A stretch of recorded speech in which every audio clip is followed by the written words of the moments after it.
Hello, everyone. Welcome to another episode of the Targeting AI podcast from Tech Target Editorial. Today's episode should be fun. Shaun and I are speaking to Candace Mitchell, co-founder and CEO of MYAVANA, a beauty technology vendor that uses AI to recommend the best products for Black hair. Candace previously worked as a project manager and data analyst at PepsiCo and studied computer science at the Georgia Institute of Technology. We are so excited to have you, Candace. So thank you so much for joining us today. Oh, thank you so much for having me. So I must say this might be a favorite episode of mine because I am very much into hair care and hair health and all of that. So I'm very excited to get into the hair aspect of it. But let's start with your story, Candace. How did you get into technology and how did MYAVANA come about? How did you come up with the idea of merging hair care with AI? Yes, well, I fell in love with computers when my uncle bought our first computer for my family. So it was the first PC, and I actually put together the computer myself. And so that is how I discovered Microsoft, the operating system, Windows, all of the software applications, and I just fell in love. And I wanted to learn like how to build software like Microsoft that runs on millions of computers around the world. And I later studied coding in high school through web design. And so I started programming in HTML, CSS, building everyone's websites. I don't know if you remember MySpace, Black Planet, those days. I was working on all those type of pages, just, exploring code. And at the same time, I was also very in love with my hair. I loved doing my hair. I'm the oldest of three girls. So I was always on hair duty, always, being admired for my hair. And I thought I wanted to become a stylist as well. And so when the time came for me to go to college, I'm like, okay, do I go to cosmetology school or do I major in computer science? And at that time, my parents really encouraged me to explore technology. And I actually got the Hope Scholarship to go to Georgia Tech. And that year, they were rolling out the premier new curriculum for computer science called Threads, where you can explore different specializations. And so I decided to choose media and people, which created the track of human and computer interaction. And so, given that that was like the best computer science program at the time, and still is, I would say, that was really the path for me. And I was like, okay, I can always go to cosmetology school at a later date. And so, fast forward a few years later, I started going natural. And I was really rediscovering my hair for the first time. From it being, straightened all the time with relaxers to it now being naturally curly. And I was trying all these different products and it was drying my hair out and breaking off. And I was like, what in the world is going on? And so I started researching the science of hair and discovered that your hair is as unique as your fingerprint. And that's why certain ingredients and products may react differently on your hair than, let's say, your sisters, your friends, your roommates. And therefore, it really requires a personalized approach.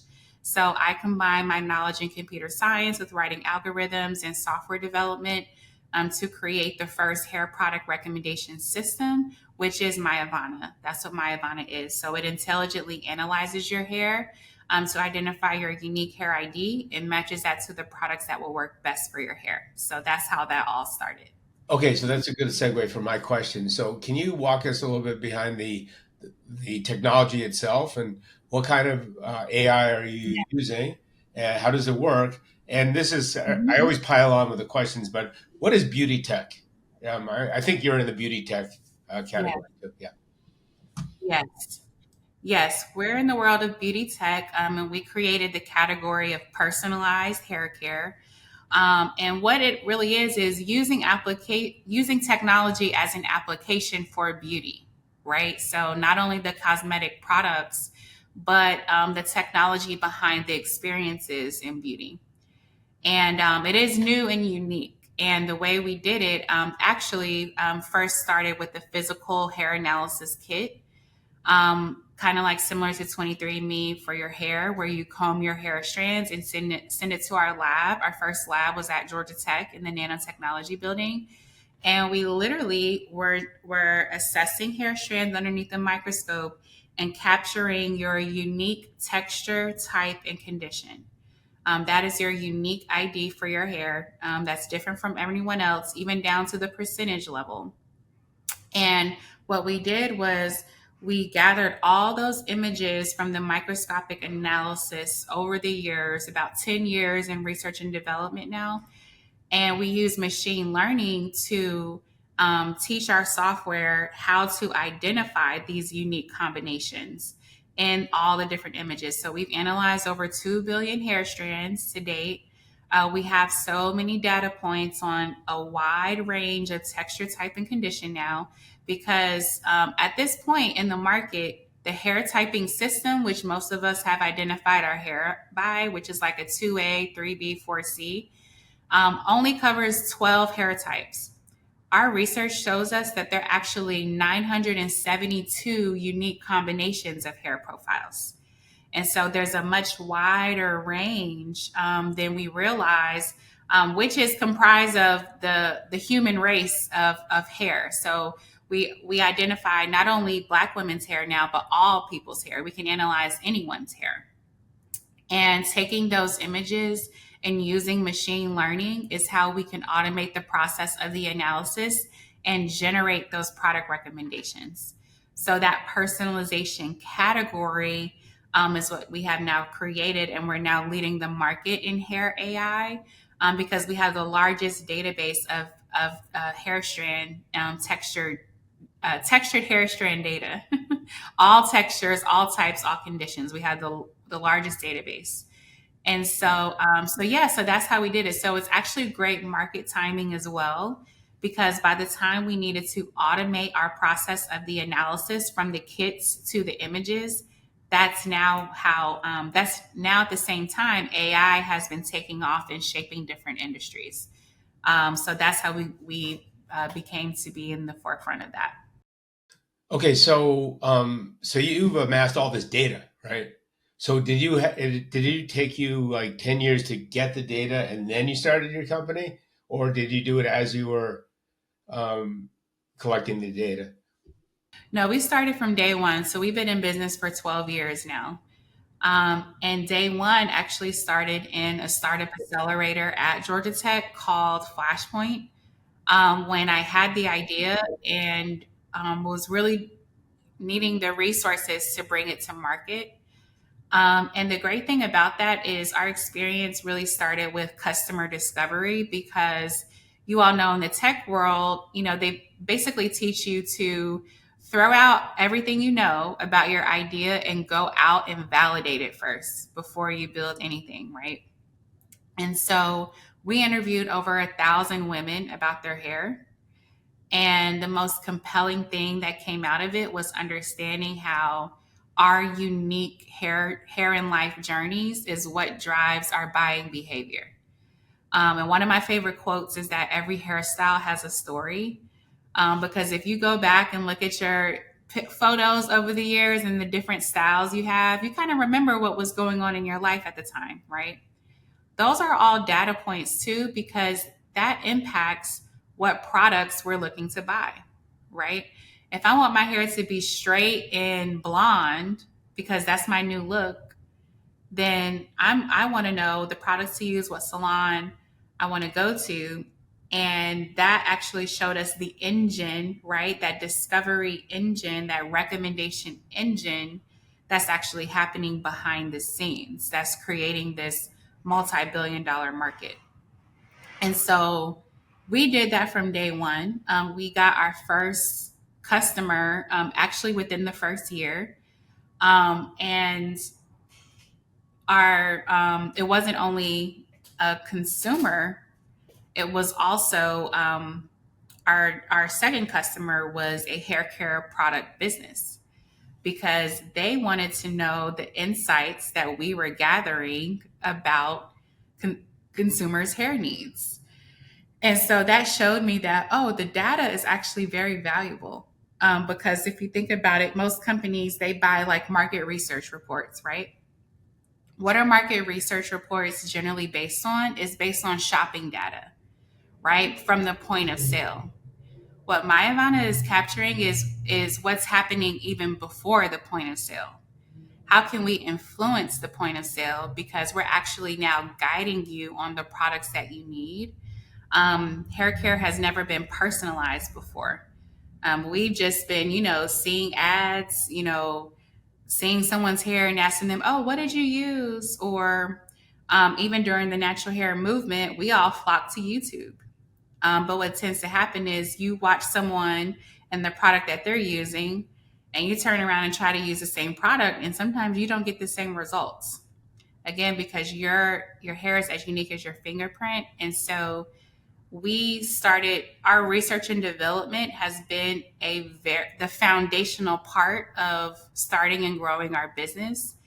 And so now, after 12 years in business, I would say about 2 years ago, we started licensing our technology B2B, which has allowed us to scale our business.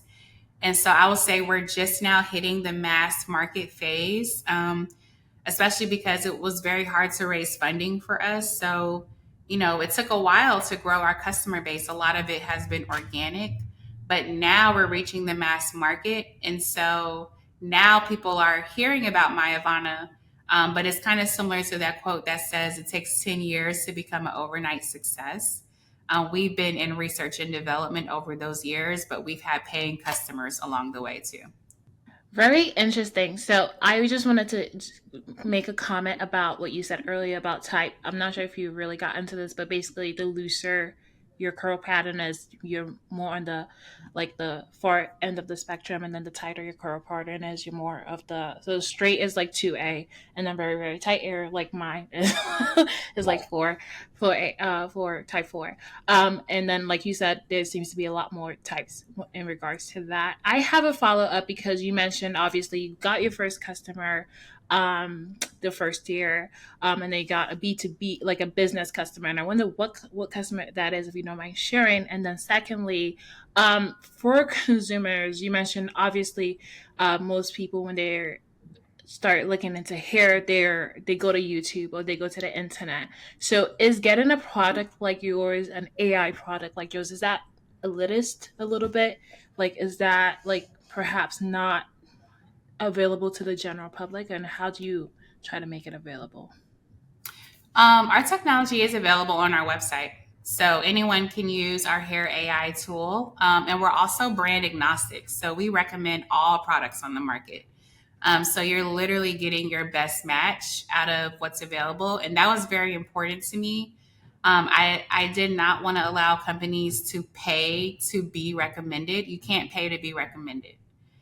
They are truly unbiased, neutral recommendations based on the attributes in those products and the variables in your hair. So we stand on that. That's our positioning. However, hair care brands can access our consumer insights so that they can learn, what products, what hair IDs are my products best for, because that helps them with their product performance testing, that helps with their marketing strategy to do better targeted marketing. And so the insights are what we allow them to glean from, but not necessarily influencing the recommendation. And our first B2B customer actually was a hair care brand called Design Essentials.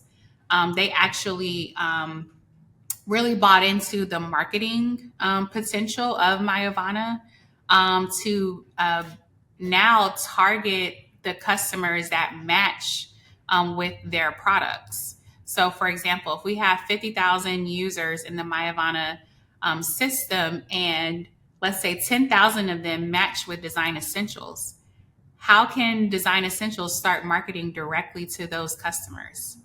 Right now, it's still a one-to-many marketing strategy right now.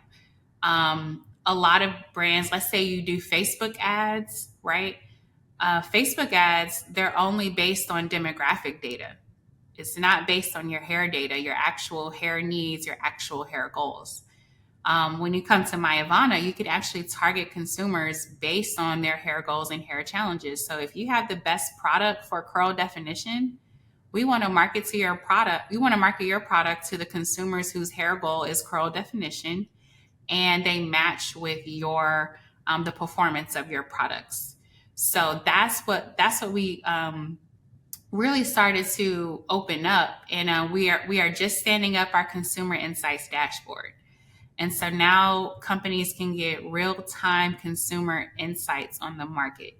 And that's globally as well. We have customers all over the world. So again, if as a company, if you knew that women in Brazil are struggling with frizz and chemical damage, and your products are best for that, wouldn't you want to reach those customers? Those are the type of things that we're unveiling, and then having the ability to make those products available in retail in those markets. So that's the cool thing with AI is it has really uncovered new data that is helpful for businesses and how to better target consumers. And again, just making it personalized. I don't want to see all these ads on Instagram about hair products. I really want to know what's best for me. And I think that's where the market is today. Another quick follow up is how exactly, I know you have the free tool on your website, and then you're not really, you're brand agnostic, like you said, right? So can you delve into like how you guys kind of make your money, right? If you don't, because you've been around for 12 years, and like you said, it takes a while before you become an overnight success, so to speak, right? And I saw you had the 6 million in funding recently, but like how do you make the bread and butter of your money if you're not like catering to one specific like brand, like, you know, like, I don't know, Shea Moisture or something like that? Yeah, Shea Moisture is actually one of our clients. Unilever was our first enterprise customer. So they licensed our hair AI technology. And so we were able to integrate it on sheamoisture.com. And we actually launched that in the UK and France. And it was actually, the goal was to elevate the brand exposure in those markets in a new way by providing the personalized guidance, because that also enhances your product education too. So that was a really big win at the time. On the consumer side, you can do your first analysis for free. If you want to continue using the tool, you do have to subscribe. And so the subscription fee is only $9 a month. But think about that. That could save you over like $300 in buying products that don't work for your hair, right? And so the thing about subscribing is we're always changing our hair. So if you get your first analysis for free, let's say for my twist out right now, you know, I can use Hair AI again when I'm ready to do a new hairstyle. So that's going to be really our next approach is hairstyle recipes. Because again, when you need to know what to use for your hair, wouldn't it be so much more easier if it was in a recipe with the products, the tools, the techniques you want to do, and also the option to book a salon appointment if you want a stylist to do it for you. That's what we want the value of MYAVANA to be, is to make your hair life easier. Once your hair life is easier, you know, it helps you tackle, you know, whatever you're called to do in life, right? How you show up at work, how you show up at school, how you show up, you know, just in your individual personality, right? Like we're always expressing ourselves through our hair. So we want to make that a much more enjoyable process, because the natural hair movement is oftentimes been referred to as a struggle. And, you know, we struggle with our hair a lot just because, you know, we do have the greatest hair texture variety out of any ethnicity in the world. But the main issue was we didn't have the products available to us to address all these unique needs. It wasn't until recently, I would say over the past, you know, 5 to 7 years, that the hair care industry has boomed with more products available to us for natural hair. And actually, when we started out, when we were doing customer discovery, some of the brands that we met, which are like the pioneering brands in the natural hair movement, was Carol's Daughter. We met Lisa Price. We met Jane Carter. from Jane Carter Solutions. Of course, we met Design Essentials. I told you they became our first customer. And it was, those are pretty much the main ones. Shea Moisture launched soon after that. But think about it, I can count on one hand like how many brands are really catering to us like a decade ago. Now it's close to probably over 200 brands. We have like over 200 brands in our database. So now it's more oversaturated market. So again, what products do I use? Which ones are best for my hair? And the good thing is there are a lot of great products on the market. There are. But again, it's just like knowing which ones to use for different styles, different needs, etc. So that's kind of how we navigated and then landed on our business model, right? Because we did have it free for a while because we needed people to test it and use it, and we needed to perfect our models and things like that. But now we've turned on subscriptions and B2B. We do have a software subscription as well to access the consumer insights. And then we do the enterprise licensing as well. So our first retailer that we've licensed to is Ulta. So you can use MYAVANA on Ulta.com as well as the Ulta app. So when you shop at Ulta, you can get personalized recommendations for your hair based off of the products that you carry. And soon we'll be rolling out in all of the retailers. First of all, I'm curious about if you're using any generative AI, or is it just more machine learning and predictive and recommendations? But can you talk about like which technology you use? I mean, from Google, Microsoft, AWS, OpenAI, Anthropic, all of the above, none of the above, or did you build all your own models? Did you use foundation models? If you use Gen AI, or what kind of technology are you actually using? Yeah, all of our models are proprietary. We built them in house. We are running on AWS. We also built a conversational chat AI with Google. And so a lot of these companies, they do have new AI tools, which is great. But we actually built ours before a lot of those became available. So we're always assessing, is it best to use Google or is it best to continue, using our own models or whatever the case may be. Also, from a generative AI standpoint, I think the capacity of which we're tapped into that is really just from the personalized recommendation standpoint and how it generates the recommendations as you change your hair.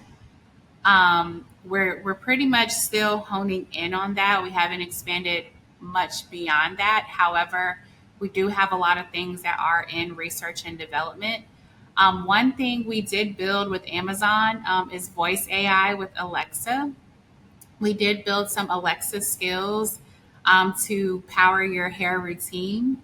Because think about it, when you're doing your hair in the bathroom, right, and you have product on your hands and stuff, wouldn't it be great to use voice AI to get guidance on what to do next? So that was like our proof of concept that we later demoed at CES. That's actually where we met Ulta as well.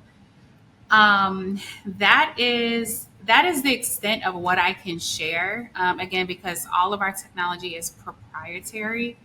But that's essentially where our recommendation system is to date.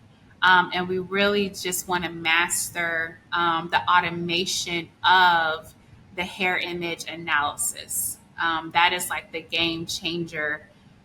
Again, because people are always trying to figure out their hair and what they need. So that's pretty much the extent of what I can share and how like our full system works. But again, yeah, we do run on AWS.